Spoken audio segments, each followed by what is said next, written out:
ഹരേ കൃഷ്ണ. എല്ലാവർക്കും മാധവത്തിലേക്ക് സ്വാഗതം. വൈശാഖ മാസമാണ് വരാൻ പോകുന്നത്.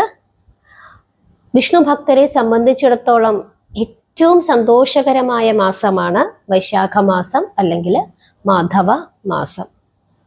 2026 ഏപ്രിൽ 18 ആരംഭിച്ചിട്ട് 2026 മെയ് 16 വൈശാഖ മാസം അവസാനിക്കും.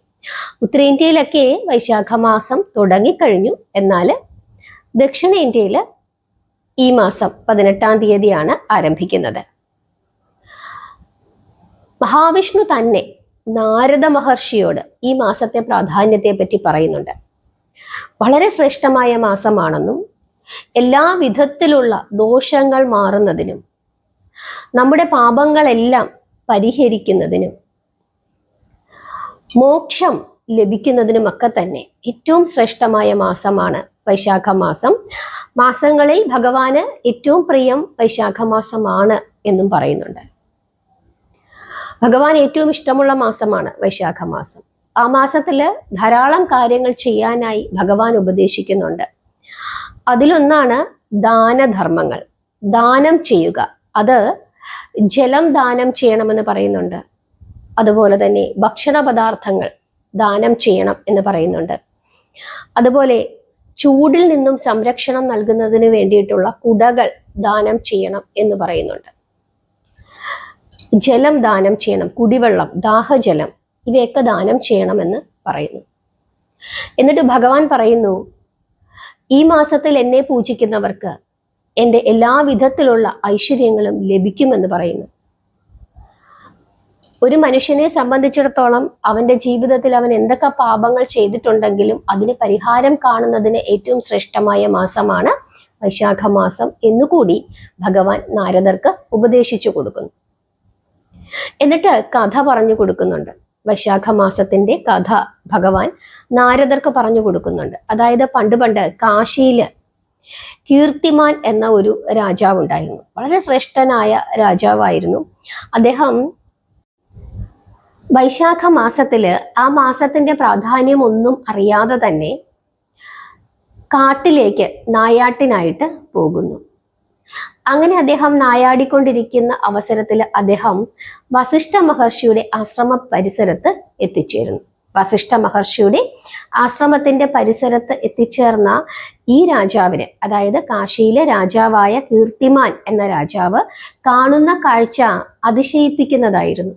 അതായത് ഈ വസിഷ്ഠ മഹർഷിയുടെ ശിഷ്യന്മാര് അവിടെ നിൽക്കുന്നുണ്ട്. അവര് അതുവഴി കടന്നു പോകുന്ന വഴിയാത്രക്കാരായ ആളുകൾക്ക് തണുത്ത വെള്ളം, ആഹാരം, അതുപോലെ തന്നെ ചൂടിൽ നിന്നും സംരക്ഷണം നൽകുന്നതിന് വേണ്ടി അവർ തന്നെ നിർമ്മിച്ച കുടകൾ ഇവയൊക്കെ നൽകുന്നതാണ് രാജാവ് കാണുന്നത്. രാജാവ് വസിഷ്ഠ മഹർഷിയുടെ ആശ്രമത്തിൽ എത്തിച്ചേരുകയും എന്തിനാണ് ശിഷ്യന്മാർ ഈ വിധം പ്രവർത്തിക്കുന്നത്, എന്താണ് പ്രാധാന്യമെന്ന് ചോദിച്ചപ്പോൾ ഇത് വൈശാഖ മാസമാണെന്നും ഭഗവാൻ ശ്രീകൃഷ്ണന് ഏറ്റവും പ്രിയപ്പെട്ട മാസമാണ് വൈശാഖ മാസമെന്നും ഈ സമയത്ത് ദാനധർമ്മങ്ങൾ ചെയ്യണം, എങ്കിൽ മാത്രമേ ഭഗവാന്റെ പൂജകൾക്ക് പൂർണ്ണതയുണ്ടാവുകയുള്ളൂ, അത് ഈ മാസത്തിന്റെ പ്രത്യേകതയാണ് എന്ന് വസിഷ്ഠ മഹർഷി ഈ കീർത്തിമാൻ എന്ന കാശി രാജാവിന് പറഞ്ഞു കൊടുക്കുന്നു. അങ്ങനെ രാജാവ് തിരിച്ച് തൻ്റെ രാജ്യത്തിൽ എത്തിച്ചേരുകയും അദ്ദേഹം വസിഷ്ഠ മഹർഷി പറഞ്ഞതുപോലെയുള്ള കർമ്മങ്ങളെല്ലാം അനുഷ്ഠിക്കുകയും ചെയ്തു. അതായത് കൂടുതൽ സമയവും ഭഗവാന്റെ കഥകൾ കേൾക്കുകയും മറ്റുള്ളവർക്ക് പറഞ്ഞു കൊടുക്കുകയും പ്രാർത്ഥിക്കുകയും ചെയ്തു. അതുകൂടാതെ എല്ലാ വിധത്തിലുള്ള ദാനധർമ്മങ്ങളും അദ്ദേഹം ചെയ്തു. പ്രത്യേകിച്ച് ആഹാരം, ജലം എന്നിവ ദാനം ചെയ്തു. അതുപോലെ തന്നെ വഴിവക്കിലൊക്കെ ധാരാളം തണൽ മരങ്ങൾ വെച്ചു പിടിപ്പിക്കുകയും ജനങ്ങൾക്ക് ആശ്വാസകരമായ ഒരുപാട് കാര്യങ്ങൾ ചെയ്യുകയും ചെയ്തു. അതുകൊണ്ട് തന്നെ ആ മാസത്തിൽ, അതായത് ആ വൈശാഖ മാസത്തിൽ അദ്ദേഹത്തിന്റെ രാജ്യത്ത് മരണങ്ങൾ വളരെ കുറവായിരുന്നു. തൻ്റെ രാജ്യമായ യമലോകത്തിലേക്ക് ആരും വരുന്നില്ല, ഇങ്ങനെ ആലോചിച്ച് വിഷമിച്ചുകൊണ്ട്, അതായത് ആരെങ്കിലുമൊക്കെ മരിച്ചാൽ തന്നെ അവര് വൈകുണ്ഠത്തിലേക്ക് പോകും, യമലോകത്തിലേക്ക് ആരും വരുന്നില്ല. ഈ കാര്യം ഓർത്ത് വിഷമിച്ചുകൊണ്ട് യമരാജാവ് ബ്രഹ്മദേവന്റെ അടുക്കൽ ചെന്ന് സങ്കടം പറയുന്നു. ബ്രഹ്മദേവൻ യമരാജാവിനെയും കൂട്ടിക്കൊണ്ട് വൈകുണ്ഠത്തിലേക്ക് പോകുന്നു. വൈകുണ്ഠത്തിൽ ചെന്നിട്ട് മഹാവിഷ്ണുവിനോട് സങ്കടം പറയുന്നു. അപ്പോൾ മഹാവിഷ്ണു പറയുകയാണ്, കൗസ്തുഭം എന്ന രത്നത്തെയും ഗരുഡൻ എന്ന തൻ്റെ വാഹനത്തെയും പാലാഴി എന്ന തൻ്റെ ഈ പാൽക്കടലിനെയും വൈകുണ്ഠത്തെയും എന്തിന് മഹാലക്ഷ്മിയെ പോലും ഒരു പക്ഷേ ഞാൻ ഉപേക്ഷിക്കും. പക്ഷേ എൻ്റെ ഭക്തരെ ഞാൻ ഒരു കാരണവശാലും ഉപേക്ഷിക്കുകയില്ല എന്ന് പറയുന്നു. അതുകൊണ്ട് ഈ മാസം എന്നെ പൂജിച്ചുകൊണ്ടിരിക്കുന്ന, ദാനധർമ്മങ്ങൾ ചെയ്തുകൊണ്ടിരിക്കുന്ന മനുഷ്യർക്ക് ഒരു വിധത്തിലുള്ള ആപത്തുകളും ഞാൻ ഉണ്ടാക്കുകയില്ല എന്ന് യമരാജാവിനോട് തീർത്തു പറയുന്നു. അത് കേട്ടതും യമരാജാവിന് അല്പം വിഷമമുണ്ടായി. അതുകൊണ്ട് തന്നെ അദ്ദേഹത്തെ ആശ്വസിപ്പിക്കുന്നതിന് വേണ്ടി മഹാവിഷ്ണു ചില നിർദ്ദേശങ്ങൾ വെക്കുകയാണ്. അതായത് വൈശാഖ മാസത്തിന്റെ ആദ്യ പകുതിയിൽ യമരാജാവിനെ പ്രീതിപ്പെടുത്തണം. അദ്ദേഹത്തിന് ജലം, അതുപോലെ തന്നെ ചോറ് എന്നിവ കൊണ്ട് അദ്ദേഹത്തിന് പൂജകൾ ചെയ്യണം. അതായത് ചോറും ജലവും കൊണ്ട് യമരാജാവിന് പൂജകൾ ചെയ്യണം. തൈര് കൊണ്ട് യമരാജാവിന് പൂജകൾ ചെയ്യണം. അതുകൂടാതെ പിതൃക്കൾക്ക് വേണ്ടിയിട്ടുള്ള കർമ്മങ്ങൾ ചെയ്യണം, ദാനം ചെയ്യണം. ഇതൊക്കെ തന്നെ വൈശാഖ മാസത്തിൽ ചെയ്യണം എന്ന് പറഞ്ഞു. മാസത്തിന്റെ ആദ്യ പകുതിയിലാണ് യമരാജാവിന് പൂജ ചെയ്യണം എന്ന് പറയുന്നത്. യമരാജാവിനെ പ്രാർത്ഥിക്കണം. യമരാജാവിന് ചോറും തൈരും വെള്ളവും പ്രസാദമായി സമർപ്പിച്ച് പ്രാർത്ഥിക്കണം എന്ന് പറയുന്നു. ഇങ്ങനെ ഈ മാസത്തെ പ്രാധാന്യത്തെ പറ്റി മഹാവിഷ്ണു പറഞ്ഞു കൊടുക്കുന്നു. ആർക്ക്? നാരദർക്ക്. എന്നിട്ട് വീണ്ടും മറ്റൊരു കഥ കൂടി പറയുന്നു. അതായത് പണ്ട് പാഞ്ചാലൻ എന്ന് പറയുന്ന രാജ്യം, പാഞ്ചാല രാജ്യം, ആ രാജ്യത്ത് ഒരു രാജാവ് ഉണ്ടായിരുന്നു. ആ രാജാവിന്റെ പേരാണ് പുരുഷയൻ. വളരെ ശ്രേഷ്ഠനായ രാജാവായിരുന്നു. അങ്ങനെ അദ്ദേഹം രാജ്യം ഭരിച്ചുകൊണ്ടിരിക്കുന്ന അവസരത്തിൽ അദ്ദേഹത്തിന്റെ രാജ്യത്തിൽ വലിയ ഒരു ക്ഷാമമുണ്ടായി, വരൾച്ച, ദുരിതമുണ്ടായി. ആ സമയത്ത് അദ്ദേഹത്തിന്റെ അയൽ രാജാക്കന്മാർ വന്ന് രാജ്യത്തെ ആക്രമിക്കുകയും രാജാവിനെ പുറത്താക്കുകയും ചെയ്തു. ആ സമയത്ത് രാജാവ് മഹർഷിമാരോട് ചോദിക്കുന്നുണ്ട്, ഞാനൊരു തെറ്റും ചെയ്തിട്ടില്ലല്ലോ, എന്നിട്ട് എന്തുകൊണ്ടാണ് എനിക്ക് ഇങ്ങനെയൊരു ഗതി വന്നത് എന്ന് ചോദിച്ചപ്പോൾ അവർ കൊടുത്ത മറുപടിയാണ്, അങ്ങ് ഈ ജന്മത്തിൽ യാതൊരു വിധത്തിലുള്ള ദാനധർമ്മങ്ങളും ചെയ്തിട്ടില്ല. അതുമാത്രമല്ല, കഴിഞ്ഞ ജന്മത്തിലും അങ്ങ് ഒന്നും ചെയ്തിട്ടില്ല. അങ്ങ് കഴിഞ്ഞ ജന്മത്തിൽ ഒരു ദുഷ്ടനായ വേട്ടക്കാരനായിരുന്നു. ആ സമയത്ത് പക്ഷേ അങ്ങ് 2 വഴിയാത്രക്കാർക്ക് അവർക്ക് ദാഹിച്ചപ്പോൾ അങ്ങ് ജലാശയം കാണിച്ചു കൊടുത്തു. കഴിഞ്ഞ ജന്മത്തിൽ അങ്ങ് ദുഷ്ടനായ വേട്ടക്കാരനായിരുന്നിട്ടും 2 വഴിയാത്രക്കാർക്ക് ദാഹിച്ചപ്പോൾ അവർക്ക് ജലാശയം കാണിച്ചു കൊടുത്തത് കൊണ്ടാണ് അങ്ങ് ഈ ജന്മത്തിൽ രാജാവായി വന്നത്. പക്ഷെ ഈ ജന്മത്തിലും അങ്ങ് രാജാവായിരുന്നുവെങ്കിലും അങ്ങ് ജനങ്ങളെ ഭരിച്ചു, വേണ്ട വിധത്തിൽ എല്ലാ കാര്യങ്ങളും ചെയ്തു. പക്ഷേ അങ്ങയുടെ കൈകളാൽ അങ്ങ് യാതൊരു വിധത്തിലുള്ള ദാനധർമ്മങ്ങളും ചെയ്തിട്ടില്ല. അതുകൊണ്ടാണ് അങ്ങേക്ക് ഇപ്പോൾ ഈ ഗതി വന്നത് എന്ന് ചോദിച്ചപ്പോൾ, എന്താണ് ഇതിന് പ്രതിവിധി എന്ന് ചോദിച്ചപ്പോൾ, വൈശാഖ മാസത്തിൽ മഹാവിഷ്ണുവിനെ പ്രാർത്ഥിക്കുകയും മഹാവിഷ്ണുവിന്റെ കഥകൾ കേൾക്കുകയും പറഞ്ഞു കൊടുക്കുകയും നാമങ്ങൾ ജപിക്കുകയും, അതുകൂടാതെ ഈ വൈശാഖ മാസത്തിൽ ദാനധർമ്മങ്ങൾ ചെയ്യണം. പ്രത്യേകിച്ച് ജലം ദാനം ചെയ്യണം, അന്നം ദാനം ചെയ്യണം, ചൂട് കുറയ്ക്കുന്നതിന് വേണ്ടിയിട്ടുള്ള സംവിധാനങ്ങൾ, അതായത് കുടകൾ ദാനം ചെയ്യണം. ഇവയൊക്കെ ചെയ്തു കഴിഞ്ഞാൽ അങ്ങ് പാപത്തിൽ നിന്ന് മോചിതനാവുകയും അങ്ങേക്ക് അങ്ങയുടെ രാജ്യം തിരിച്ചു കിട്ടുകയും ചെയ്യുമെന്ന് ഈ മുനിമാര് രാജാവിനോട് പറയുന്നു. അങ്ങനെ രാജാവ് വൈശാഖ മാസത്തിൽ ഒരു നിഷ്ഠയോടുകൂടി ഇരിക്കുകയും നാമങ്ങൾ ജപിക്കുകയും ഭഗവാന്റെ കഥകൾ കേൾക്കുകയും പറഞ്ഞു കൊടുക്കുകയും വായിക്കുകയും ഒക്കെ ചെയ്തിട്ട് രാജാവിനെ കൊണ്ട് പറ്റുന്ന രീതിയിൽ, ഈ സമയത്ത് രാജാവല്ല, അദ്ദേഹത്തിനെ കൊണ്ട് പറ്റുന്ന രീതിയിലുള്ള ദാനങ്ങളെല്ലാം ചെയ്യാനായിട്ട് തുടങ്ങി. അങ്ങനെ ആ ഒരു മാസം അദ്ദേഹം ഇങ്ങനെയുള്ള കാര്യങ്ങളൊക്കെ ചെയ്തതിൻ്റെ ഫലമായിട്ട് അദ്ദേഹത്തിന് വീണ്ടും തൻ്റെ രാജ്യം തിരിച്ചു കിട്ടി എന്ന് കഥ പറയുന്നു.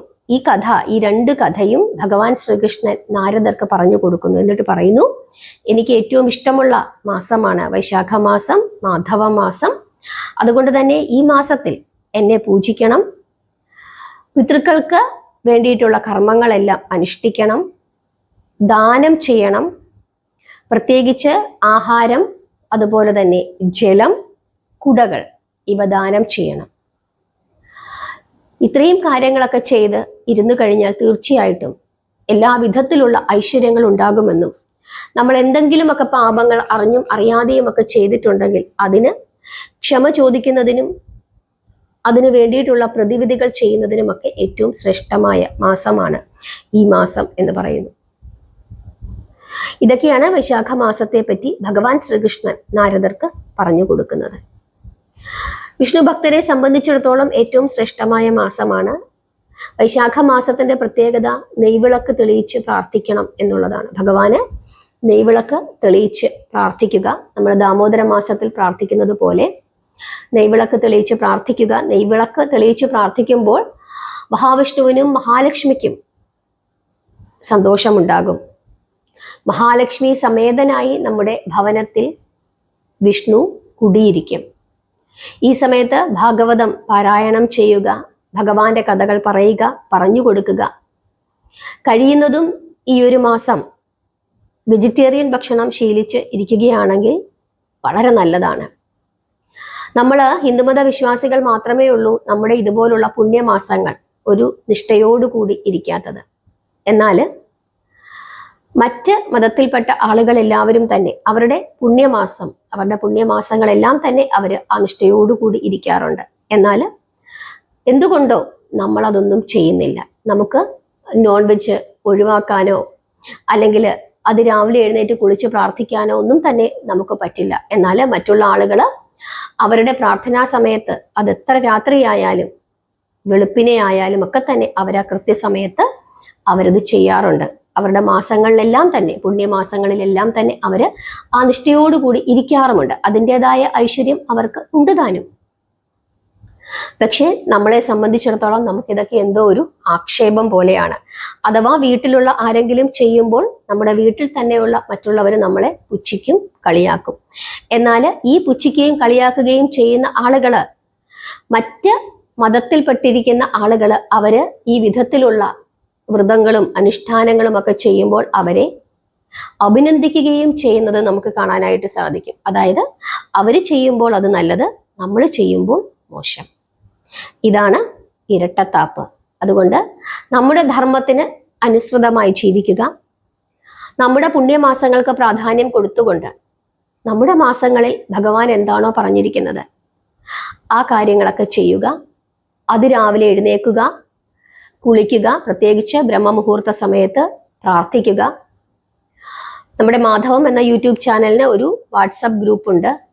ലിങ്ക് ഞാൻ ഡിസ്ക്രിപ്ഷൻ ബോക്സിൽ കൊടുത്തേക്കാം. ആ ലിങ്കിൽ കയറിയിട്ട് ജോയിൻ ചെയ്താൽ മതി. തികച്ചും സൗജന്യമാണ്. ജോയിൻ ചെയ്തു കഴിഞ്ഞാൽ നിങ്ങൾക്ക് അതിലൂടെ ധാരാളം വിവരങ്ങൾ അറിയാനായിട്ട് സാധിക്കും.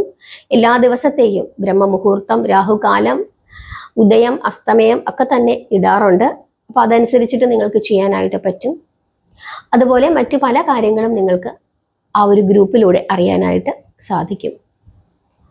അതുകൊണ്ട് നമ്മുടെ ധർമ്മം, നമ്മുടെ സംസ്കാരം അതൊക്കെ മനസ്സിലാക്കി നമ്മുടെ കുട്ടികളെ അതൊക്കെ ശീലിപ്പിച്ച് മുമ്പോട്ട് പോവുക. വൈശാഖ മാസം ഒരു മാസമുണ്ട്. ആ ഒരു മാസം കൊണ്ട് നമുക്ക് ഭാഗവതത്തിലെ ഭഗവാന്റെ തിരു അവതാരം മുതൽ സ്വർഗാരോഹണം വരെയുള്ള ഭാഗങ്ങൾ കഥാരൂപത്തിൽ പറയാം. എല്ലാവരും എല്ലാ ദിവസവും മാധവത്തിന്റെ കൂടെ ഇരുന്ന് കഥകളൊക്കെ കേൾക്കണം. എല്ലാ ദിവസവും നെയ്വിളക്ക് തെളിയിച്ച് പ്രാർത്ഥിക്കാൻ സാധിക്കുന്നുണ്ടെങ്കിൽ ശ്രേഷ്ഠം. അതിന് സാധിക്കുന്നില്ലെങ്കിൽ എല്ലാ വ്യാഴാഴ്ച ദിവസങ്ങളിലെങ്കിലും നെയ്വിളക്ക് തെളിയിച്ച് പ്രാർത്ഥിക്കുക. മഹാവിഷ്ണു ക്ഷേത്ര ദർശനം ചെയ്യുക. മഹാവിഷ്ണുവിന് പ്രീതികരങ്ങളായിട്ടുള്ള കാര്യങ്ങൾ ചെയ്യുക. ഒരുപാട് പ്രത്യേകതകളുള്ള ദിവസങ്ങൾ വരുന്നുണ്ട്. അക്ഷയ തൃതീയ, വിശേഷപ്പെട്ട ഏകാദശികള്, അതുപോലെ തന്നെ മാതംഗി ജയന്തി, ഗംഗാസപ്തമി, പൗർണമി വരുന്നുണ്ട്, നാരദ ജയന്തി വരുന്നുണ്ട്. അങ്ങനെ വളരെ വിശേഷപ്പെട്ട ഒരുപാട് ദിവസങ്ങൾ വരുന്നുണ്ട്, അക്ഷയ തൃതീയ വരുന്നുണ്ട്. അതൊക്കെ തന്നെ വളരെ ശ്രേഷ്ഠമായ ദിവസങ്ങളാണ്. അതുകൊണ്ട് തന്നെ ഈ ഒരു മാസത്തെ പ്രാധാന്യം മനസ്സിലാക്കിക്കൊണ്ട് ഏപ്രിൽ 18 മുതൽ മെയ് 16 വരെയുള്ള ആ ദിവസങ്ങൾ പുണ്യമാസമാണ് എന്ന് കണക്കാക്കിക്കൊണ്ട് ശ്രേഷ്ഠമായ മാസമാണ്. ഹിന്ദുമത വിശ്വാസികളെ സംബന്ധിച്ചിടത്തോളം ഏറ്റവും ശ്രേഷ്ഠമായ ദിവസങ്ങളാണ്, മാസമാണ് വരാൻ പോകുന്നത് എന്ന് മനസ്സിലാക്കിക്കൊണ്ട്, ഈ മാസത്തെ പ്രാധാന്യം മനസ്സിലാക്കിക്കൊണ്ട് നോൺ വെജ് ഉപേക്ഷിച്ച് ഭഗവാനെ പ്രാർത്ഥിച്ച് അത് രാവിലെ എഴുന്നേറ്റ് കുളിച്ച് നാമം ജപിച്ച് നമ്മളെ കൊണ്ട് പറ്റുന്ന രീതിയിലുള്ള ദാനങ്ങൾ ഒക്കെ ചെയ്ത്, പ്രത്യേകിച്ച് വെള്ളം, ജലം, കുടിവെള്ളം ദാനം ചെയ്ത്, ആഹാരം ദാനം ചെയ്തൊക്കെ മുമ്പോട്ട് പോവുക. അതിൻ്റെ ഐശ്വര്യം നിങ്ങൾക്ക് മാത്രമല്ല അടുത്ത തലമുറയ്ക്ക് കൂടി ലഭിക്കും എന്നുള്ള കാര്യം കൂടി മനസ്സിൽ വെച്ചുകൊള്ളുക. എല്ലാവരും പ്രാർത്ഥിക്കുക, നാമം ജപിക്കുക. ഹരേ കൃഷ്ണ.